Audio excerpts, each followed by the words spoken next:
ever tried to help your parents with their Medicare insurance or prescription drug planning, you know how complicated and frustrating that conversation can be. And a lot of times, you're kind of thrown into the position of helping people and you have no idea where to start. And I know this is not fun. Handling your parents' Medicare insurance is not something that you want to take on in your already busy life.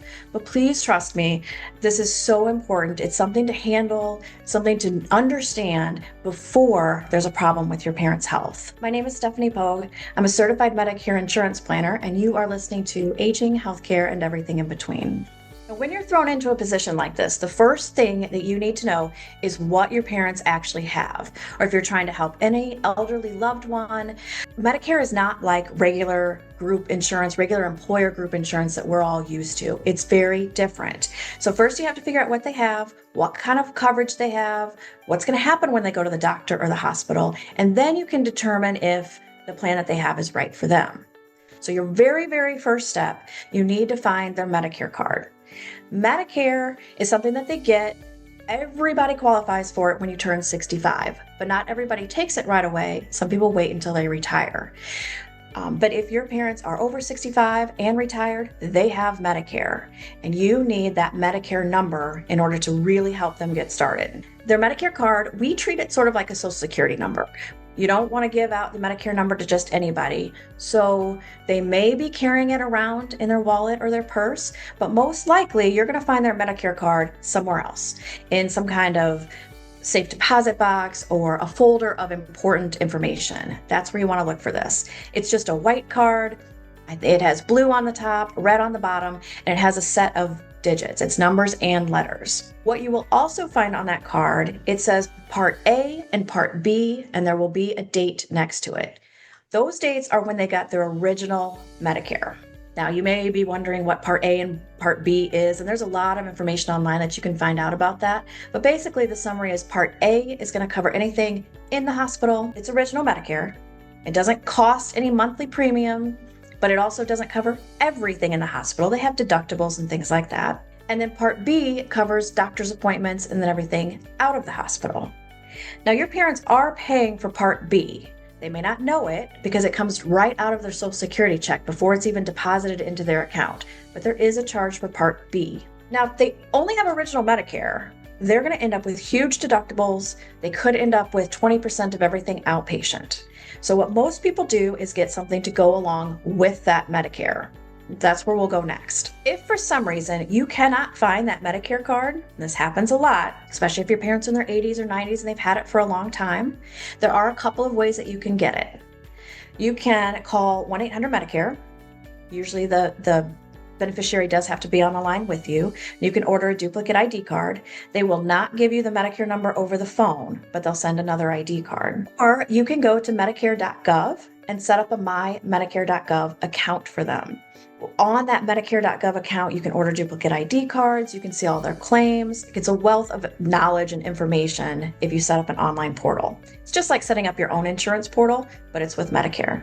Now, once you have that number, you need to know what's going along with the Medicare.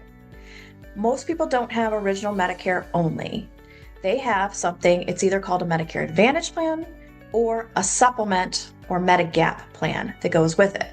They are two very different things, and you can't have both. The easiest way for me to figure out when someone comes into my office and says, I have no idea what I have, the easiest way to figure it out is to pull out your ID cards. When you find their card and you're asking them specifically, what do you take to the doctor?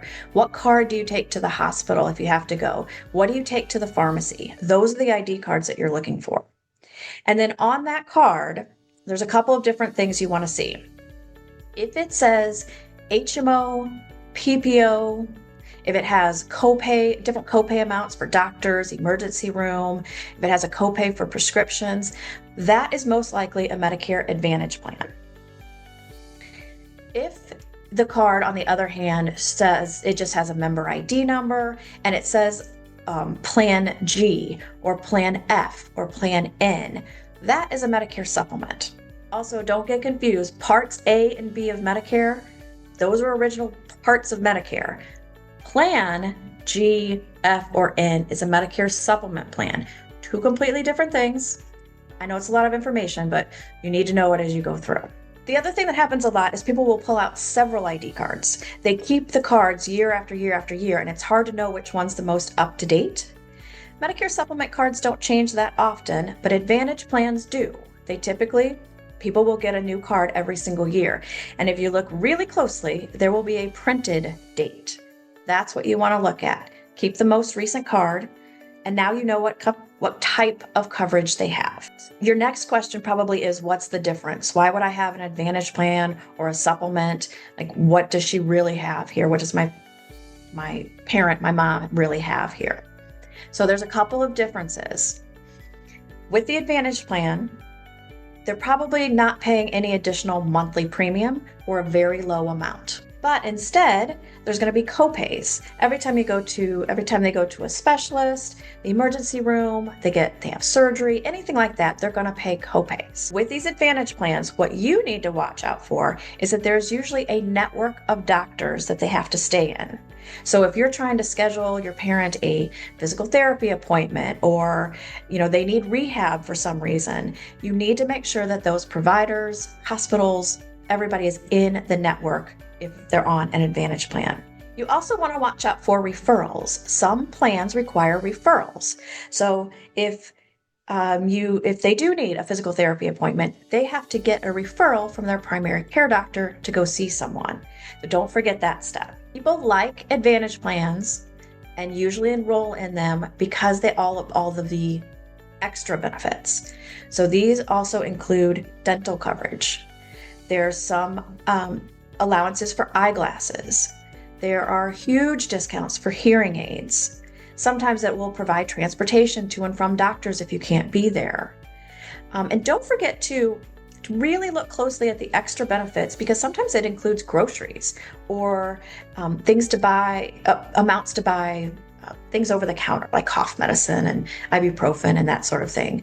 So really look into, once you know that they have an Advantage plan, really look into the extra benefits that they have. Also, prescriptions are included in this plan. They're still going to have copays, but it's all lumped into one program. Now, if they have a Medicare supplement, it works differently. With this, they're going to pay an extra monthly premium in addition to whatever they're paying for Part B out of their Social Security check. So this premium, if you see something on their checking account from a health insurance company, they most likely have a Medicare supplement. But now, since they're paying that monthly premium, they may have a very small deductible, and then they have no other medical bills after that. Every medical bill is going to be covered by either Medicare or the supplement. So that's what they're paying monthly for, is that coverage. You don't have to worry about referrals on this plan. You don't have to worry about networks of doctors. They can go anywhere that they want to go that accepts Medicare. What you do have to watch out for, though, is these supplements only cover medical. So there is no dental coverage. There are no eyeglass allowances, and their prescriptions are a completely separate plan. So if they have a supplement, you're also looking for a Part D prescription plan ID card. It will say RX somewhere on it, and this is what they're taking to the pharmacy to get their prescriptions. Again, it's separate from their supplement. It might be a whole different company, but they need one of those as well. Now, that's the hard part. That's where you start. Find their Medicare card, their Medicare number, find their insurance card so you know if they have an Advantage plan or a supplement, and you'll also know what company they have their insurance with. That's the hardest part. Now you can start figuring out what benefits are covered and see if something else is better. One last incredibly important thing, though. Medicare itself is designed to get you healthy and get you back to life, back to your normal life. It is not designed to care for us as we age, to care for our aging bodies. So it's a common misconception that Medicare and the insurance plan will pay for extended care, or long-term care, or rehab, a lot of rehab, and it does not. Even though Medicare, you might read that it covers 100 days of skilled nursing or rehab, that's maximum. Usually, in practice, most of the time, all it's covered is about 20 days. And I see this all the time. People fall, they break an ankle or a hip, and they're in the hospital for a while. And then they end up with pneumonia because they're just in the hospital bed. And then they make it through their rehab, and they're sent home. Well, they're very weak because they've been in the hospital for a long time. They really can't take care of themselves. But because they're not getting any better, Medicare is not going to pay for the extended rehab or the extended care. So they're sent home. And if you choose to get a home health care agency or someone to help out with, moving them around, or the cooking and the cleaning and, just being there with them while they're healing and getting better, that all comes out of your pocket or your parents' pocket. That comes out of their income, their investments. Medicare is not going to pay for that. That is definitely something that you want to plan for and prepare for while they're still healthy. I know a lot of times you're thrown into this when there's a problem, but if you have the luxury of just being able to take care of your parents while they're still healthy and just being involved from the side, please do that. Please figure out what Medicare plan they have, figure out if that's the best plan for them, and talk to them about their long-term care and extended care needs and see if they have something in place. If they don't, you want to look into it. You want to get something in place because rehab is expensive. Long-term care is expensive. And again, Medicare isn't going to cover that. I really suggest working with a health insurance broker who specializes in retirement, Medicare, and long-term care, like I do.